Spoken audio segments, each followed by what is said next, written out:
La première chose, c'est de féliciter le docteur Fatima Ramal, qui a remporté le prix de thèse Auril. Que je disais, c'est la troisième édition. Donc, c'est un prix conjoint avec la SCF, hein, donc SCF régionale Normandie et Hauts-de-France. Donc, on est très, très heureux. Le comité d'organisation, Stéphane Lebrun, vous-même, Isabelle Dez et Guillaume Journeau, qui n'est pas là aujourd'hui, qui est excusé, mais qui est parti de la société, a volé vers d'autres horizons. Voilà, félicitations à Fatima qui va nous présenter ses travaux. Voilà. Cette édition, il y a eu pas mal de belles candidatures, hein. Franchement, je crois que vous êtes tous là aussi pour témoigner, le jury, de la difficulté qu'on a eue parce que les candidats étaient vraiment excellents. Voilà, donc on a grand plaisir de remettre ce prix, qui est un prix de 1 000 euros, voilà, qui peut aider bien sûr pour démarrer dans la vie professionnelle.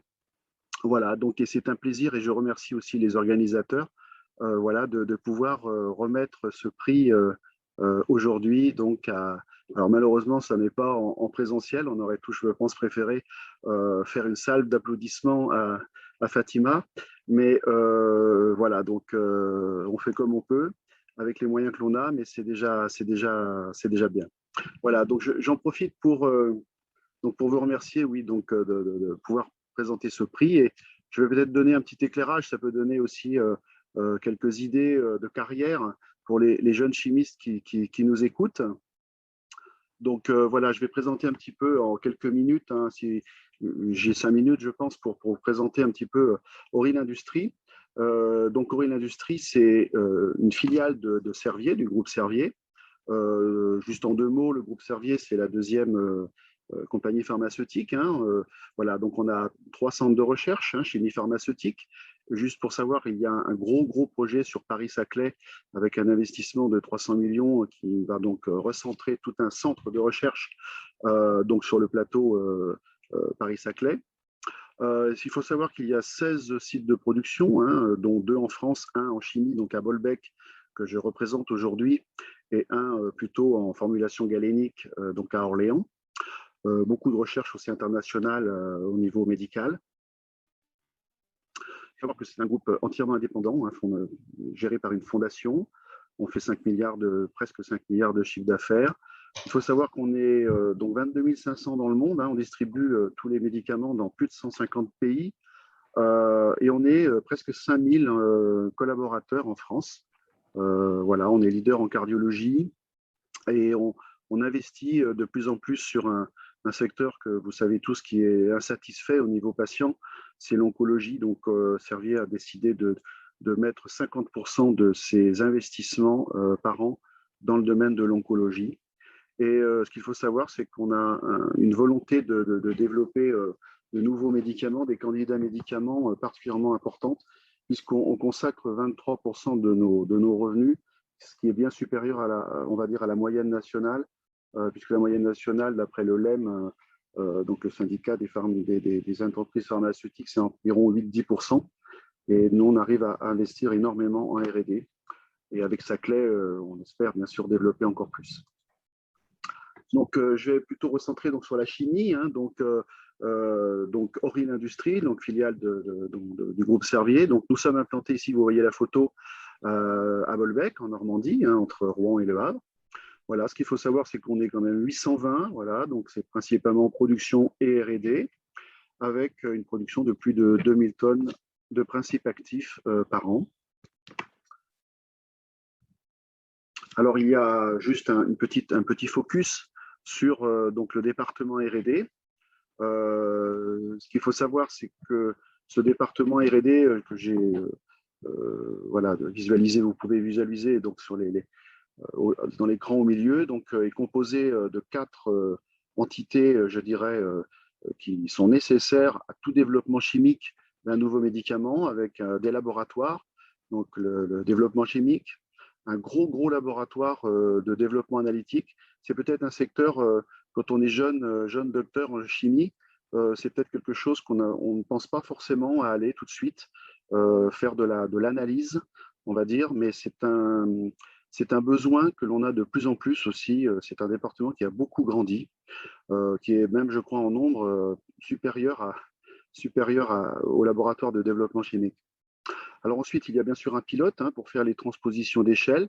Comme on l'a vu là, avec Dr Laurence Grimaud, la réaction de Suzuki, par exemple, on en développe 2 ou 3 par an. Et cette réaction a été largement montée en échelle, on va dire, au sein du pilote, à l'échelle de production de plusieurs dizaines de kilos, par exemple.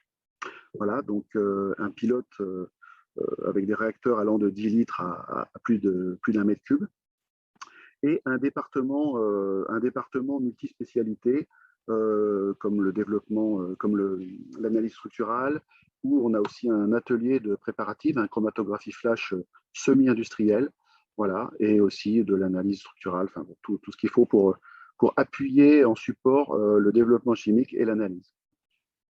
Voilà, donc chez Auril, évidemment, notre vocation, c'est bien sûr d'implémenter des process de plus en plus sûrs. On est un site Céveso, donc il faut vraiment, on est audité et on a le devoir, je dirais, pour nous comme pour la planète, d'implémenter, de progresser dans le domaine de la chimie pour mettre en œuvre des procédés plus propres, mais aussi bien sûr plus efficients pour gagner en productivité, puisqu'on a des objectifs de réduction de coûts de plus de 2% par an. Voilà, donc on est à la recherche, on a une forte politique d'innovation, puisqu'on a donc un réseau de collaboration avec des partenaires académiques assez importants. On y consacre près d'un million d'euros par an, voilà, pour essayer d'implémenter des choses un petit peu nouvelles, tout du moins nouvelles dans l'industrie, comme le flux continu, la photochimie. Voilà, donc on essaye, on tend de plus en plus d'implémenter ce type de technologie. Alors, ce qu'il faut savoir, c'est qu'on est un site assez expert, où on emploie beaucoup de docteurs, de jeunes docteurs ou des docteurs qui ont fait quelques post-docs. Vous voyez, j'ai mis dans le petit rond à droite, donc le département R&D, c'est 220 personnes sur ces 4 entités, plus l'entité projet. Il y a plus de 40 docteurs. Voilà, donc c'est effectivement, nous sommes très pourvoyeurs d'emploi à ce niveau d'études. La formation par la recherche est, je pense, très, très appréciée dans nos métiers pour gérer un grand nombre de projets, qu'ils soient précliniques, sur des niveaux précliniques ou des sujets très avancés, où les candidats médicaments sont tout près de la commercialisation. Voilà, donc j'ai rapidement dressé voilà, une petite image de la R&D à Bolbec. Voilà, et je félicite encore le docteur Fatima Ramal qui, je crois, va nous présenter donc ses travaux dans la foulée. Merci beaucoup. Merci à vous. Alors, je vais demander à Fatima Ramal de bien vouloir allumer votre caméra et Isabelle Dez aussi, peut-être comme ça, on va tous se mettre à laisser votre partage d'écran comme ça. Vous restez avec nous, ne coupez pas votre... Oui, je reste avec vous. On ne vous voit plus. Fatima Ramal. Là. Alors, j'arrive pas à vous avoir tous. Tout le monde a ouvert son écran, c'est bon, sa caméra. Oui. Est-ce que tout le monde a... Parce que j'arrive pas à vous avoir tous, c'est ça que je voulais prendre une photo, à défaut de pouvoir réussir à faire... Et vous n'y êtes pas tous. Peut-être falloir couper le partage d'écran, donc de ce que... J'aurais voulu avoir l'image en fond, mais c'est un peu compliqué manifestement. Donc, encore une fois, merci. Et écoutez, nous allons écouter Fatima Ramal, parce qu'on a demandé de nous faire une présentation. Est-ce que vous êtes là? Oui. Vous nous entendez? Oui, je vous entends bien. D'abord, merci beaucoup. Merci pour l'introduction. Merci pour l'attribution de ce prix de thèse. C'était vraiment un honneur pour moi. Et là, je peux commencer ma présentation. Je ne peux pas commencer share screen. OK. Est-ce que essayez Ça vient OK, donc vous voyez bien la présentation? Oui, vous pouvez mettre en place. Donc, oui, merci beaucoup de deuxième fois. Donc, je suis Fatima Ramal. J'ai effectué ma thèse en chimie organique à l'Université de Caen, Normandie, sous la direction du docteur Samuel Akdar. Donc, aujourd'hui, je vous présente une partie de mes travaux de recherche qui développent une nouvelle approche photocatalytique pour la fonctionnalisation des hétéroARN azotés. Donc, tout d'abord, c'est quoi la photochimie? C'est l'activation des réactions chimiques par la lumière. Donc, généralement, c'était la lumière ultraviolette utilisée dans ce domaine. Mais étant donné le danger associé à l'irradiation UV et la sélectivité faible, les chimistes ont tourné l'attention vers l'utilisation de la lumière visible comme source d'irradiation puissante, assurant ainsi des conditions réactionnelles plus douces et une sélectivité élevée. Donc, cela est dû au fait que la lumière visible peut activer que le photosensibilisateur, contrairement à la lumière ultraviolette qui peut activer la plupart des molécules organiques. Donc, la photocatalyse, comment ça marche? Premièrement, un photocatalyseur sous irradiation peut absorber un photon pour passer à son état excité, où il devient très réactif et peut réagir comme un oxydant ou un réducteur puissant. Tout dépend des autres réactifs, bien sûr, présents dans le milieu réactionnel. Par exemple, en présence d'un électron donneur, il peut réagir comme un oxydant pour devenir réduit, puis revenir à son état fondamental en présence d'un électron accepteur. D'autre part, le même photocatalyseur peut réagir comme un réducteur en présence d'un électron accepteur qui nécessite, après la présence d'un autre électron donneur dans le milieu, pour revenir à son état fondamental. Donc, la photochimie continue à attirer l'attention des chercheurs et d'industrie, étant une méthode très efficace de catalyse toute seule ou associée à d'autres méthodes de catalyse, bien sûr.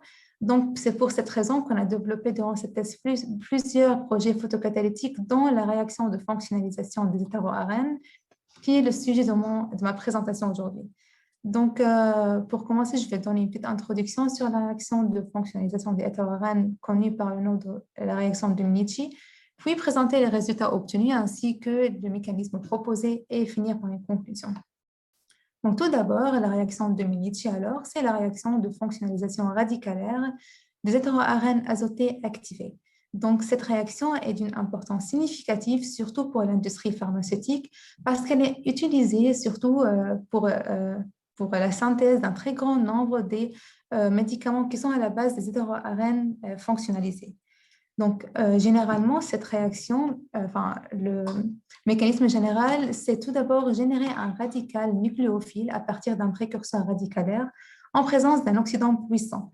Une fois le radical est généré, il réagit sur l'hétéroARN activé dans des conditions acides de Bronsted afin de donner le produit de substitution correspondant. Donc, cette réaction tolère différents précurseurs radicalaires inclus des alcanes non activés et des différentes aussi hétéroARN azotés comme les dérivés de pyridine et de la quinoline, mais elle nécessite l'utilisation d'un oxydant très puissant à des conditions acides fortes, ce qui peut être problématique pour des groupements fonctionnels associés aux hétéroARN. Et de plus, cette réaction souffre des limitations comme les problèmes de radiosélectivité faible et de polysubstitution. Donc, c'est pour cette raison qu'on a développé dans cette partie une nouvelle approche photocatalytique sous conditions douces afin de contourner ce problème. Donc, précédemment, dans des travaux de recherche précédents, nous avons mis en évidence dans le groupe la réactivité des sels de N-alkoxypyridinium, la réactivité duale de ces sels étant des oxydants, donc des partenaires électrophiles de la réaction, et des sources de radicales abstracteurs d'hydrogène. Donc, c'est pour cette raison nous avons choisi les sels de N-alkoxypyridinium, plus précisément les N-méthoxypyridinium, comme précurseurs de cette réaction parce qu'ils sont capables, lors d'un transfert monoélectronique en présence d'un photocatalyseur, par exemple, de générer le radical méthoxy, qui est un radical abstracteur d'hydrogène, capable d'extraire un hydrogène d'une source radicalaire non activée afin de générer le radical correspondant. Donc, ce radical, il peut ensuite réagir sur le même sel de pyridinium afin de donner lieu au produit de Minichi souhaité, assurant ainsi une économie d'atomes et en réduisant la quantité de ce produit de la réaction. Donc, en appliquant cette approche, nous avons développé 3 différentes réactions en faisant variant le précurseur radicalaire. Par exemple, l'alkylation en utilisant les cycloalcanes, l'hydroxyméthylation en utilisant le méthanol et l'acylation avec les silanes. Donc, en premier temps, nous avons synthétisé, en appliquant cette méthode, bien sûr, nous avons synthétisé un très large scope des hétéroarènes alkylés par des cyclohexanes, cycloheptanes ou cyclopentanes, substitués aussi avec des groupements fonctionnels électrodonneurs ou électroattracteurs avec des très bons rendements. Et donc, cette réaction a été aussi applicable avec le méthanol afin de synthétiser des hétéroarènes azotés hydroxyméthylés qui sont d'une importance très grande en chimie organique, inclut une molécule biologiquement active. Et donc, en troisième lieu, et dans le but d'étendre le champ d'application de cette méthode, nous avons testé les silanes dans cette réaction et donc aussi un large scope des hétéroarènes silylés a été obtenu, inclut une molécule à activité biologique. Donc, cette réaction-là est l'une des premières réactions photocatalytiques dans ce domaine et constitue une alternative importante pour les autres méthodes de silylation décrites dans la littérature. Donc, après avoir exploré le scope de cette réaction, nous avons tourné l'attention vers le mécanisme réactionnel. Donc, pour cette raison, nous avons effectué plusieurs études mécanistiques. Premièrement, pour déterminer ou pour prouver l'étape de quench de photocatalyseur par le sel de pyridinium. Donc, pour cette raison, nous avons effectué l'expérience de Stern-Volmer qui nous a permis, lors de tracer la variation de l'intensité de fluorescence de photocatalyseur en fonction de la quantité de sel de pyridinium ajouté, ça a permis de déterminer le constant de quench de photocatalyseur qui a été de l'ordre de 10 puissance 9, ce qui prouve évidemment la capacité de sel de pyridinium à quencher le photocatalyseur. Dans un deuxième lieu, nous avons effectué des mesures RPE afin de déterminer ou afin d'observer les radicaux générés au cours de la réaction. Donc, premièrement, le radical méthoxy généré à partir du sel de pyridinium a été détecté en utilisant les interbutylphénylnitrone phénylnitrone comme spin trap. Et ensuite, le radical hydroxyméthyle aussi a été observé. Et finalement, le radical cellule a été observé avec la même méthode. Donc, à la lumière de ces études mécanistiques, nous proposons le mécanisme suivant qui a été aussi prouvé par des calculs théoriques. Premièrement, le sel de N-méthoxypyridinium est réduit en présence lors d'un transfert monoélectronique d'un photocatalyseur, donc pour générer le radical méthoxy qui peut effectuer un transfert d'hydrogène à partir de différents précurseurs radicalaires pour former le radical en question. Donc, cette étape de transfert d'hydrogène a été confirmée par des calculs DFT pour les 3 différentes sources radicalaires utilisées dans cette méthode. Donc, le radical, une fois généré, il réagit sur le sel de pyridinium de départ afin de former l'intermédiaire radical cation suivant. Cet intermédiaire, elle peut subir une étape d'oxydation par la forme oxydée du photocatalyseur pour donner lieu au sel de pyridinium fonctionnalisé qui peut, après répéter ou subir un deuxième cycle catalytique, donner lieu au produit de Minichi correspondant. Et conformément aux études ou aux calculs DFT, ce sel de pyridinium est capable aussi, en présence d'une base comme l'ANSO3 utilisée dans cette réaction, de subir une déprotonation pour former le radical correspondant. Donc, ce radical-là, il peut, après un clivage homolytique, générer le produit de Minichi souhaité, ainsi que le radical méthoxy à transfert d'hydrogène qui peut recommencer le cycle catalytique dans un processus de propagation radicalaire en chaîne, ce qui a été aussi confirmé par des mesures des rendements quantiques pour les 3 réactions développées. Donc, pour conclure, nous avons développé dans cette partie une nouvelle approche photocatalytique pour la réaction de Minichi en utilisant différents précurseurs radicalaires, les cycloalcanes, le méthanol et les silanes. Donc, cette réaction a abouti à la synthèse d'un large scope des hétéroarènes fonctionnalisés avec de bons rendements, inclus des molécules biologiquement actives, et un mécanisme raisonnable a été proposé et prouvé par des études mécanistiques poussées. Donc, comme perspective, nous souhaitons utiliser d'autres sources radicalaires dans cette méthode afin de synthétiser d'autres hétéroarènes substitués avec des applications importantes en chimie. Donc, pour finir, j'aimerais bien remercier mon directeur de thèse, Dr Sami Lakdar, qui a encadré et dirigé ces travaux de recherche, l'Université de Caen, l'équipe de laboratoire de chimie moléculaire et organique, les collaborateurs avec qui j'ai eu la chance de travailler, le LABEC SINORC et le ministère de l'Enseignement supérieur pour financer cette thèse. Et un très grand merci pour l'industrie Auril et Société chimique de France pour attribuer ce prix. Et je vous remercie beaucoup de votre réponse et de votre